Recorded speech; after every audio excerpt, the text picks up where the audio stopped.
ባሌ በክትፎ ነው ያረሰኝ ስትል ተናግራለች። ወልጄ አልልኩም የተሰማ በክትፎ ነው የሚያረሰኝ። ምን አይነት አራሽ ባል ነው? እስቲ ምንድነው የሚዋጣል? እኔ ከሁሉም ደግሞ የሚገርመኝ ይቺ አለቅላቂ መቅደስ የምትባል ጋዜጠኛ ነች። እነዚህ የምታያቸው ሰዎች በዚህ ሳምንት የመገብኳቸው ሰዎች ናቸው። ሰሞኑን እንግዲህ ብዙዎቻችን ስናወራበት የነበረው አንድ ባል ለሚስቱ በአራስነቷ ጊዜ እንግዲህ ዳቦ ከለከላት ቲቪ ያለ እንግዲህ ፕራንክ ሲያረጋትና የሷንም ለቅሶ ስቃይ የምንመለከትበት ቪዲዮ ብዙዎችን ያናገረ ጉዳይ እንደምናውቀው እዚህ ቪዲዮ ተነስተንበት ነበርና አሁን እንግዲህ እነዛ ባልና ሚስት አባይ ቲቪ ላይ ቀርቦ ምላሽ ሰጥተውበታልና የምንመለከተው የሚሆነው ለዚህ ደግሞ ልብ አንጠልጣይ የሆነ አጭር ፊልም አለች። እሷንም እንመለከታለን። ሁላችሁም ቪዲዮ ላይክ እና ሼር ማድረጋችሁን እንዳትረሱ። ሰብስክራይብ ምንድነው የማታደርጉት? ለምንድነው የማታደርጉት? አሁን ማርጉ። እስቲ ልጅቷ አባይ ቲቪ ላይ ቀርባ ምን አይነት ምላሽ ሰጠች የሚለውን ነገር ከአንዳንድ ሀሳቦች ጋር ሰምተን እንመለስ። ባሌ በክትፎ ነው ያረሰኝ ስትል ተናግራለች። እንግዲህ ከሰሞኑ እዚህ ማህበራዊ ሚዲያ ላይ ማለት ነው በጣም መነጋገሪያ ሆነው ነበር እነዚህ ጥንዶች። ታዲያ በዛሬው ዕለት አባይ ቲቪ ላይ ቀርባ ማለት ነው ባሌ በክትፎ ነው ያረሰኝ፣ እጅግ የሚገርም ባል ነው ያለኝ፣ እንደሱ አይነት ባል ዓለም ላይ አለ ብዬ አላስብም፣ በጣም ነው ሚንከባከበኝ ስትል ተናግራለች። የይዛም እንግዲህ ባሌ ለኔ በጣም ልዩ ሰው ነው ስትል ተናግራለች። ታዲያ ይህ አነጋገራው ማለት ነው አሁን ላይ ብዙዎችን ፈገግ ያስባለ ሲሆን እንዲሁም ደግሞ የእውነተኛ ፍቅር ተምሳሌት የትዳር መገለጫም ጭምር ናቸው እነዚህ ጥንዶች ያሉ ይገኛሉ። እንግዲህ የኢትዮጵያ ወንዶች ሚስቶቻቸው ከወለዱ በኋላ በክትፎ ማረስ ምን ያህል ጥቅም እንዳለው ወይም ደግሞ ምን ያህል የፍቅር ኢንቨስትመንት እንደሆነ ተረዱ የሚል ስሜት ያንጸባረቀ ነበር። ሰፋ ያለ ቆይታ አድርገዋል። ብዙዎች እነዚህ ሰዎች ለማፋታት ብዙ ጥረት አድርገው ነበር፣ የተሳካ አይመስለኝም። ወልጄ አልልኩም የተሰማ በክትፎ ነው የሚያረሰኝ። በአራስነቷ እንዴት ዳቦ ይከለክላታል ተብሎ በብዙዎች ዘንድ ሲወቀስ የነበረው ይህ ሰው በሚስቱ ግን መሞካሸትን ማግኘት ችሏል። በአራስነት ጊዜዋ በክትፎ እንዳረሳት እንግዲህ በመቅዲ ሾው ላይ ቀርባ ተናግራለች። ከአንድም ሁለት ጊዜ በወለድኩ ሰዓት ቤተሰቦቼ ጋር ሳይሆን የሄድኩት እሱ ነው ክትፎ እየሰራ ያረሰኝ። እሱ ባይኖር ኖሮ ለኔ አራስነት በጣም ከባድ ነበር የሚሆንብኝም ስትል ፍቅሯን ገልጻለች። ዳቦ የከለከለበትን ቪዲዮ ወይስ አሁን የፍቅራቸውን መግለጫ የትኛው እውነት ይመስላችኋል? ሁለቱንም ልጆቼን ስወልድ ባለቤቴ ያረሰኝ በክትፎ ነው አለች። ባለፈው ሳምንት ስታስለቅስና ስታለቅስ የነበረች ሴትዮ። እስቲ ቪዲዮን አይተን እንመለስና ሐሳብ እንስጥ። ወልጄ አልልኩም የተሰማ እሱ ነው ያረሰኝ። የመጀመሪያ ልጄንም ሁለተኛ ልጄንም እሱ ነው ያረሰኝ። እንደሱ አይነት ሰው አለ ብዬ አላስብም። ምን አይነት አራሽ ባል ነው? እስቲ ምንድነው የሚዋጣል? በክትፎ ነው የሚያረሰኝ። በክትፎ ነው እንግዲህ ባለፈው ሳምንት በጣም ትልቅ መናገሪያ የነበረ ቪዲዮ ነው። ባሌ ዳቦ ከለከለኝ ብላ ስታለቅስና ስታስለቅስ የሰነበተችው ልጅ ዛሬ ደግሞ በአደባባይ እንግዲህ ቲቪ በአባይ ቲቪ ላይ ወጣ በክትፎ ነው ያረሰኝ ብላናለች። እንደው ምን አለበት እንደው ላስለቀሽው ህዝብ እንኳን ሞራል ስትይ አንቺ እንኳን ምናልባት ሞራል የለሽም ወይ ደግሞ ያሰብሽው ነገር ተሳክቶልሻል፣ ግን እንደው ለህዝብ ሞራል እንኳን ስትይ እንደው ከክትፎ ምን አለ ወደ አጥሚት ብትቀይሪው ነው ወይስ እንደው ሾርት ሚሞራም ናቸው ምንም ነገር አያመጡም ብለሽ አስበሽ ነው? እኔ ከሁሉም ደግሞ የሚገርመኝ ይቺ አለቅላቂ መቅደስ የምትባል ጋዜጠኛ ነች። አሁን ይሄ የሴት ልጅ ክብር የሌለው ባለቤቱን እንደው በአደባባይ ያዋረደ እንደው ለማህበረሰብ ምን አይነት ጥቅም ይሰጣል ተብሎ ነው እዚህ ፖድካስት ላይ የቀረበው ነው? ወይስ እናንተም ሴት ልጅ ብታንቋሽሹ እንደ አይነት ክብር ይሰጣችኋል ለማለት ፈልገሽ ነው? በዚህ አጋጣሚ ባንቺም በጣም አፍሬብሻለሁ። በተለይ ደግሞ እኛ ኢትዮጵያኖች እንደው ከፈሰሰው ጋር የምንፈስ እንደው ካለቀሰው ጋር የምናለቅስ እንደው በቃ የቦይ ውሃ ሆነ መቅረታችን ግን በጣም ያሳዝነኛልና ይሄ ቪዲዮ በጣም አስተማሪ ቪዲዮ እንደሆነ ይሰማኛል። ሁሉም ሰው ለጥቅሙ ለፍራንኩ ብሎ እዚህ ፕላትፎርም ላይ መጥቶ እንደሚሸውደን እኛም ደግሞ በጣም ጅል ህዝቦች ማህበረሰቦች እንደሆነን ትልቅ ማሳያ ስለሆነ ይሄ ለሁላችንም ትምህርት ይሆናል ብዬ አስባለሁ። እስቲ እናንተ ይሄን ቪዲዮ ካያችሁ በኋላ ግን ምን አይነት ሐሳብ ተሰማችሁ? እንዲያሳባችሁን ኮሜንት ሴክሽን ላይ አስቀምጡልኝ። በድጋሚ ግን መቅደስ ደበሳይ በጣም አሰፋሪ ሰው ነሽ። አይ ቲንክ የነ ኢንተርቪው እንግዲህ አባይ ቲቪ ላይ ያችሁ ሰዎች ትኖራላችሁና መቅደስም እንግዲህ በዚህ መንገድ ተቃውሞ የገጠመው ነው የሚገኘውና እናንተስ ምን ትላላችሁ? ባሏ እንግዲህ ልጅቷን በክትፎ ነበር የሚያረሳትና የትኛውን ነው የምታምኑት? ይሄኛውን ነው ወይስ መጀመሪያው ፕራንክ የተባለው ቪዲዮ ነው የምታምኑት የሚለው ነገር የተሰራው ፕራንክ እንግዲህ ተጽፎ የሰራ ወይ ደግሞ ሆን ተብሎ የሰራ ነገር እንደሆነ የምታውቁት አሁን እንግዲህ ከሰዓታት በፊት ልጅ ፖስት ያደረገው ቪዲዮ አለና ተመልከቱ እስቲ። እነዚህ የምታያቸው ሰዎች በዚህ ሳምንት የመገብኳቸው ሰዎች ናቸው እና ለሁሉም አመስግኑልኝ የሐሳብ ይፈረስ ስለነበሩ። ለማንኛውም ሼር ያረጋችሁ አድርሷቸው። ምስጋናዬን እወዳችኋለሁ። ቻው። ልጁ በዚህ መንገድ መጥቶ እንግዲህ ጭራሽ ለማላገጥ እየሞከረ ነው የሚገኘውና በእኔ ሸቀላችኋል ምናምን የሚል ነገር ነው እንግዲህ ያነሳ የሚገኘው እዚህ ላይና እናንተስ ምን ታላችሁ በዚህ ጉዳይ? እናንተንም አስተያየት እንግዲህ ብዙዎች ብዙ ተቃውሞ አስተዋል። ከነዛ ማለት እንግዲህ አንድ ሁለት ሜን ያልኳቸው ተቃውሞች አሰማችሁ እስቲ። ጨላ ያሳውራችሁ የደነቆራችሁ በጣም ከጥቂቶች በስተቀር የተግማማችሁ ናችሁ ካፕል ኮንቴንቶች። ይቅርታ አድርጉልኝ ስለ ንግግሬ። እነዚህ ልጆች በጣም ብዙ ሰው ሰርቶባቸዋል። በጣም ብዙ ሰው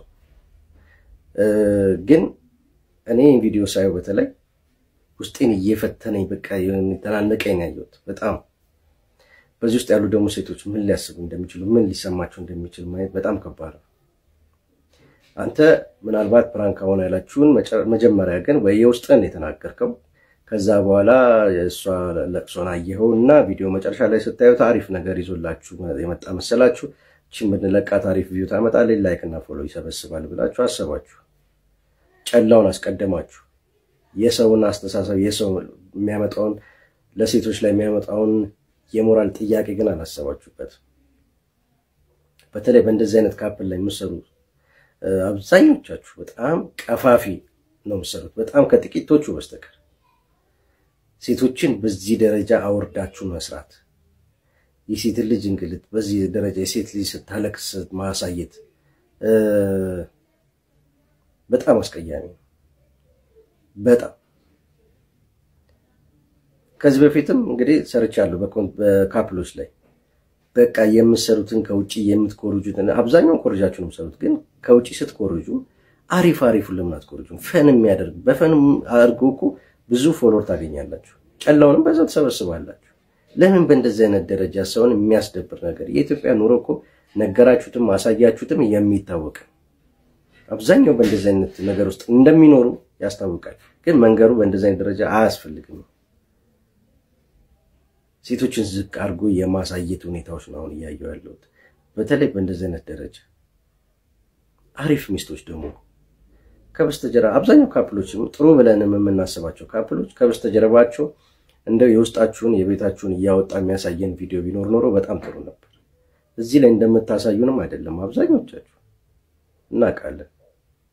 ግን በቃ ካፕል ኮንቴንት ለኛ ሀገር አይሄድም። አትችሉበትም። አስጠሊታዎች ናችሁ። አትችሉበትም።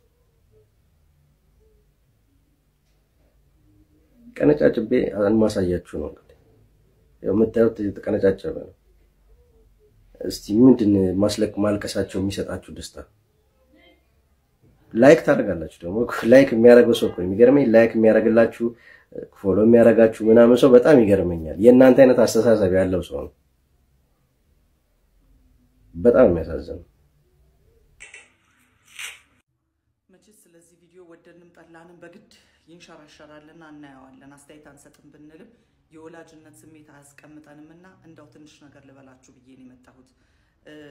ድሮም እየጮህን ነው። እንደዚህ እድገታቸውን ያልጨረሱ ባሎች እያገባችሁ አንድ ራሳችሁ ተቃጥላችሁ ትሞታላችሁ፣ ሁለት ቤተሰብ ታበላሻላችሁ፣ የምታፈሯቸውን ልጆች ዜሮ ትከታላችሁ፣ ከዛም አልፎ አገር ታበላሻላችሁ ብለን የምንለው ለዚህ ነው። እንደ ወላጅ የሚሰማኝን ስሜት ብቻ ልናገር ነው የመጣሁት። ስለ እውነት ይሄ ነገር ፕራንክ ከሆነ ያደረገው እሱ ብቻ እሷ ሳታቅ ከሆነ በጣም ነው የሚያሳዝነው። ስለ እውነት እቺ ሴት ሞራሏ ራሱ ከዚህ ሰውዬ ጋር ቀጥሎ የመኖር ሞራሏ ራሱ የሴትነት ክብሯ ራሱ ምን እንደሚላት አላቅም። ፍርዱን ለሷ ትቻለሁ። ትዳር ውስጥ ያለችው ራሷ ስለሆነች ማለት ነው። እሷም ግን እያወቀች ከሆነ ይሄ ፕራንክ እየተሰራውና ብዙ ቪዲዮአቸው ብዙ ኢንጌጅመንት እንዲኖረውና ራሳቸውን ፕሮሞት ለማድረግ ከሆነ የተደረገው ግን ይሄ ጉዳይ የነሱ ብቻ ሳይሆን የኛ የብዙ ሴቶችንም ህይወት ስለሚመለከት በጣም ነው ማዝ ነው። ምክንያቱም ሁሉም ሴት ይሄ ነገር ሊቆረቁራት ይገባል ብዬ አስባለሁ። ስንት ነፍሰ ጡር የደረሱ እናቶች አሉ፣ ነገ የሚዳሩ አሉ፣ ሊያገቡ ያሉ አሉ። ስለዚህ ምን አይነት ነገር ጭንቅላታቸው ላይ እንደሚሳል መገመት አያቅትም እላለሁኝ። እውነት ይሄን እሷ አውቃ ከሆነ የስንት ሴት ልጅ ክብር እንደነኩ ማሰብ አያቅታቸው። እኔ ወደ ወላጆች መምጣት ነው የምፈልገው። ይሄንን ልጅ የወለዱ ወላጆች እንዴት አይነት እድገት እንዳደገ ሳስበው ራሱ በጣም ነው ማዝ ነው። ስለ እውነት ነው የምላችሁ። በርግጥ ወላጅ ልጆቹን ለፍቶ ጥሩ እንዲሆንለት አድርጎ ነው የሚያሳድገው። አሁንም ግን ተጠያቂዎች እኛ ወላጆች ነን። ወላጆች አንድ ነገር ልንገራችሁ። ወንድ ልጆች እናቶች ከሆናችሁ እናትና አባት ከሆናችሁ ወንድ ልጆቻችሁን ሴት ልጅ እንዴት እንደምትከበር እያሳያችሁ ሮል ሞዴል እየሆናችሁ ልጆቻችሁን ማሳደግ ይጠበቅባችኋል። ወንድ ልጅ ምን እንደሆነ ማስተማር፣ ማሳየት፣ መምከር፣ መንገር ይጠበቅባችኋል። የሴት ልጅ ወላጆች ደግሞ ሴት ልጅ ወርዟን እንድታቅ ማድረግ አለባችሁ። ሴት ልጅ እቺ አይደለችም። ሴት ልጅ እንዴት እንደምትከበር እንዴት እንደምትያዝ መታወቅ አለበት። ይሄንንም እያሳያችሁ ወይንም ደግሞ እያስተማራችሁ ሴት ልጅ ወርዟን እንድታቅ እንደዚህ አይነት ወንድ ልጆች ጋር እንዳትወድቅ ማድረግ መቻል አለባችሁ። ይሄ የኛ የወላጆች ሪስፖንሲቢሊቲ ነው። ወንድም ሴትም ልጆች ስንወልድ ሁለቱንም እንዴት መሆን እንዳለባቸው ማሳየት አለብን። ካለበለዚያ እንደዚህ አይነት ሞራላቸው የወደቀ ትውልዶች እያፈራን ነው የምንሄደው። እኔ በሷ ቦታ ሆኜ ይሄንን ሳስበው ነገ ምግብ አቅርቦ ለመብላት ለውም ዳቦ አቅርቦ እኮ ነው። ሲጀመር ይሄ ልጅ ኢማቹር መሆኑን የምታውቁት ነጮች እኮ ብሎ ኤግዛምፕል ይሰጣል። እቺ ልጅ አይደለም ወልዳ እኮ ነው ዳቦ እየበላች ያለችው። በጤነኛ ቀን ከርግዝና በፊት ወይ እርግዝና ላይ የትኛውን አበላል አብልቷት ነው? የትኛውን ጤነኛ አኗኗር ኖራ ነው እንደዚህ አይነት ጥያቄ ውስጥ የምትወድቀው? ስንቶቻችሁ ይሄ ነገር እንደተሰማችሁ አላውቅም። ፈረንጅ እኮ ብሎ ኤግዛምፕል የሚሰጥ ማለት ነው። አኗኗራችንን ያውቀዋል እንዴ? ምን አይነት ምግብ እኛ እንደምንመገብና እነሱ ምን አይነት ምግብ እንደሚመገቡ ያውቀዋል እንዴ? ፈረንጆች ለምንድን ነው በ3 ቀን እንደሚነሱ ያውቀዋል እንዴ? ስንቶቻችሁ ይሄ እንዳንገበገባችሁ ባላቅም እንደ ቀላል ነገር እንዳታዩት። የነሱ ጥፋት የነሱ ነው። እሷም አላቅ እኔ ብዙ ስለነሱ ታሪክ ውስጥ መግባትም አልፈልግም።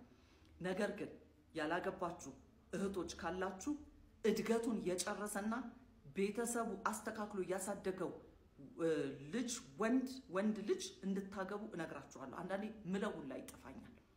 ወላጆች ግን ሪስፖንሲቢሊቲው በሙሉ እኛ ላይ ነውና የሚወድቀው ዝም ብሎ አግብቶ ልጅ ማፍራት ሳይሆን የምንወልዳቸው ልጆች ሪስፖንሲቢሊቲያቸውን ምን አይነት ሰዎች መሆን እንዳለባቸው እያሳያችሁ አሳድጓቸው። እንደዚህ አይነት ትውልድ አናፍራ። የምንጠየቀው አሁንም እኛው ነን። ያው እንግዲህ እንደዚህ ሀሳብ ሲነሳበት ነበርና አሁን ላይ እንግዲህ ኦሬዲ እነዚህ ሰዎች ተስማምተው ይኖሩ የሚገኙ ሰዎች ናቸውና ታያቸውን እግዚአብሔር ማኪ ባርከላቸው እነሱ እንደፈለጉ እየሆኑ ይኖሩ። ነገር ግን ይሄ ነገር ሪል ከሆነ ሪል እንደዚህ የሚያደርግ ሰው አይታጣምና የተገቢ እንዳልሆነ እንድታውቁ እንፈልጋለን። በዚሁ አጋጣሚ እናንተ ማሳባችሁን አስቀምጡበት። እስቲ አጭሩ ፊልም ያልኳችሁን እስቲ በጣም የሚያስተምር ፊልም ነውና እስቲ አይተን እንመለስ። ለግንኙነት ዝግጁ ናችሁ? አልጋ ላይ ስትሰቀሉ ይቺ መፋቂያ ስጣት። በአንዴ ነው ሞተሯ ተረክ የሚለው። ከማህደር ጋር ፍቅር ግንኙነት ከጀመርን 3 ዓመት አለፈን። በተገናኘን ቁጥር ግማሹን ሰዓት የምናጠፋው ድንግልናሽን ስጭኝ አልሰጥህም በሚል ልትርክ ነው። ቆይ ግን አንቺ ምንም ስሜት የለሽም እንዴ? በዚህ 3 ዓመት ውስጥ እኮ እንኳን ሌላ ነገር ልናደርግ ቀርቶ አንድ ቀን እንኳን ከንፈርሽን ስሜሽ አላውቅም። አሁንማ እትዬ መሰልሽኝ ነው። እኔ ማህደር ላንተ እንደ እናትም እንደ እህትም እንደ ሚስትም ነው መሆን የምፈልገው አለችኝ። እስካሁን እንደ እናትና እንደ እህት በሚገባው ነሽልኛል። አሁን ደግሞ እንደ ሚስት ሆኝልኝ እስቲ ድንግልናሽን ስጭኝ። ቀለል አድርጋ እሺ እሰጥሃለሁ አለችኝና አጠገቧ የተቀመጠውን አንስታ ጎንጨት አለች።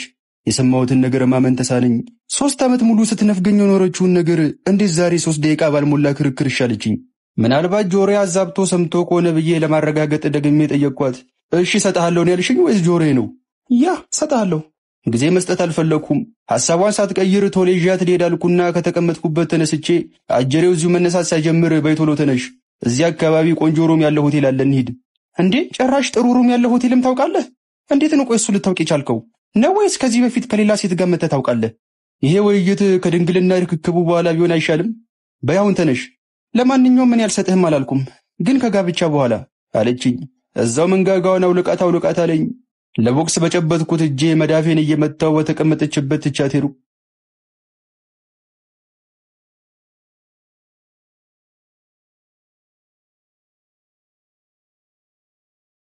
የቤቴ በር ላይ ቁጭ ብዬ ከጓደኛዬ ጋር በስልክ እያወራው ነው። አንተ ግን እኮ የማህደርን ድንግልና በመለመን ያጠፋውን ጊዜ ድንግል መሬት አርሰ ጤፍ ወይም የሆነ ነገር ብትዘራ እስካሁን ሀብታም ነበር የምትሆነው። በአክል እኔ ጊዜ መሬቱም የሚታረስ አይመስለኝም። ድንግል ያውጣል ብሎ የረገመኝ ሰው ሳይኖር አይቀርም። ግን አሁን ማህደርን መጠራጠር ጀምሬያለሁ። እንዴት ማለት? ድንግል እየመሰለችኝ አይደለም።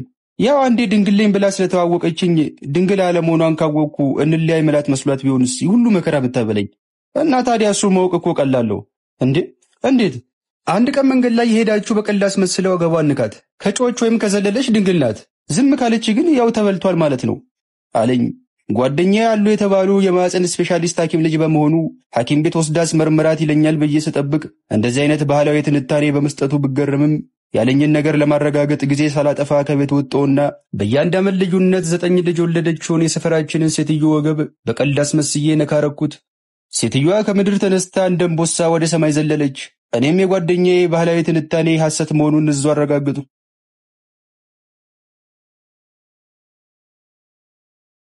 እኔ ቤት ፊልም እንይ ብዬ ጠርቻት እግራችን ላይ ፎጣ ጣል አድርገን ቺፕስ እየበላን ፊልም እየመረጥን ነው። ሲኒማ ቤት አልሄድም ስላልሽኝ እኮ ነው ቤት የጠራሁሽ እንጂ ሲኒማ ገብተን ብናይ ደስ ይለኝ ነበር። ከተጋባን በኋላ እንሄዳለን አለችኝ። ቤርጎ ቤት ሳይሆን ሲኒማ ቤት እኮ ነው ያልኩሽ። ከጋብቻ ጋር ምን አገናኘው? ሲኒማ ቤት እኮ ያው ቤርጎ ቤት በለው። ፊልሙን አይቶ ከሚወጣው ሰው በላይ ዓለሙን አይቶ የሚወጣው ሰው ይበልጣል። በር ላይ ሲወጡ ጠብቀ ስለ ፊልሙ ታሪክ በጠይቃቸው አንድ የሚነግር ሰው አታገኝም። ከዚህ በላይ ማብራሪያ ሳጨምርብኝ ፈጠን ብዬ ስሜት ውስጥ ያስገባታል ብዬ የተማመንኩበትን ፊልም ከፈቱ። ድንገት አክተሩ ልጅቱን ወደ ራሱ ስቦ የመጠመጣት ጀመር። አይኮርመው አልሁና በልቤ ቀስ ብዬ ማህደርን በጎና አየኋት። በፍጥነት ሪሞቱን መንጭቃኝ ፊልሙን አቆመችውና እነዚህ ሰዎች ግን ተጋብተዋል ነው ወይ ዝም ብለው ነው የሚዘሙቱት? ጭራሽ ከኛ አልፈሽ ፊልም አክተርን መቆጣጠር አማረሽ? አናደደችኝ በጣም። ለማንኛውም ከጋብቻ በፊት እንደዚህ አይነት ነገር ማየት አልፈልግም ብላ ቲቪውን አጠፋችው። ሊሟሟቅ እያኮበኮበ የነበረው ስሜቴ ከቲቪው ጋር አብሮ ጠፋ። ቆይ ማድረጉ ይቅርሽ ማየቱ ምን ችግር አለው? ማህደር ግን ሳልፈልግ ሌላ ሴት ጋር እንዲህ እየገፋፋሽ ነው ታውቂያለሽ አይደል? ደግሞ ቅዱስ መጽሐፉ ሳይቀር አትከላከሉ ተሰጣጡ ነው የሚለው። ጥቅሶችን ለራስህ የፍትወት ስሜት እያመቻቸ ያለ ቦታቸው አትጥቀስ። ለማንኛውም ምድር ነገ ትጠፋለሽ ቢባል እንኳን ካልተጋባን ምንም የምናደርገው ነገር የለም። እርግጠኛ ነሽ ከተጋባን በኋላ ራሱ ትሰጭኛለሽ? እጇን ጉንጬ ላይ ጣል አድርጋ እየደባበሰችኝ ከዛ በኋላማ ምንም የኔ የምለው ነገር የለም፣ ሁሉም ያንተ ነው የኔ ጌታ። እኔ ምንም ድግስ ግርግር ምናምን አልፈልግም። በቃ ሽማግሌ ልከህ ከቤት እንድትወስደኝና ሰማንያችንን እንድንፈራረም ብቻ ነው የምፈልገው። በተረፈ በቬሎና በሱፍ ቆንጆ ቆንጆ ፎቶዎች ከተነሳን በቂ ነው አለችኝ። እኔ እኮ ሰርግ የምትፈልጊ መስሎኝ ነው በምን አባቴ ደግሳለሁ ብዬ እስካሁን የቆየሁት። እንደዛ ከሆነማ በቃ ፎቶ፣ ሜካፕም፣ ሱፍና ቬሎ ክራይም አንድ ላይ የምናገኝበት ቦታ አለ። ሰሞኑን እዛ እንሄዳለን። ከዛ ሽማግሌ ልክና ሰማንያችንን እንፈራርማለን። እሺ አለችኝ። በጉጉት ስጠብቀው የነበረው ቀን ደረሰ አልኩና በልቤ ግንባሯን ሳምኳት።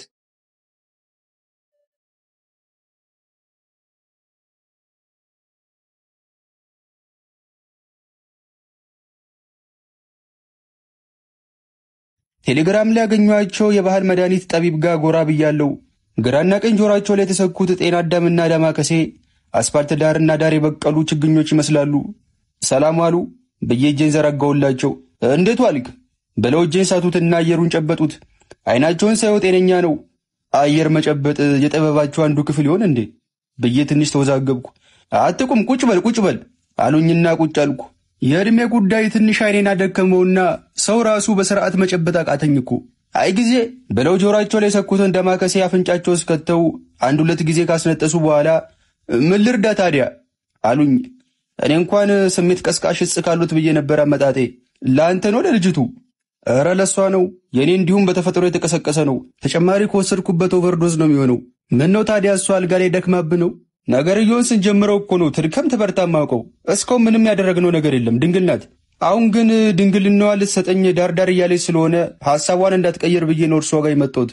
ከተደረደሩት ብዙ አይነት መፋቂያዎች መሃል አንዱን መፋቂያ ነሱና ለግንኙነት ዝግጁ ሆናችሁ አልጋ ላይ ስትሰቀሉ ይቺ መፋቂያ ስጣት። በአንዴ ነው ሞተሯ ተረክ የሚለው።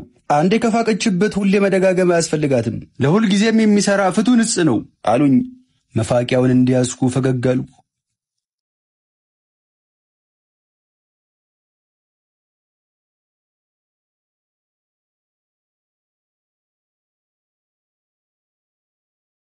ከተማ ውስጥ አለ የተባለ ፎቶ ስቱዲዮ ውስጥ ነን።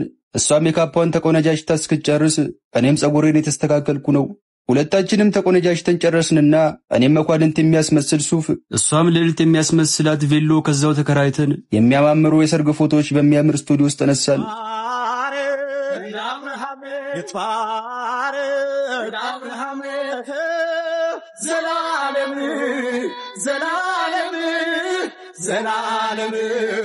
ዘላለም ይትባረክ እንደ አብርሃም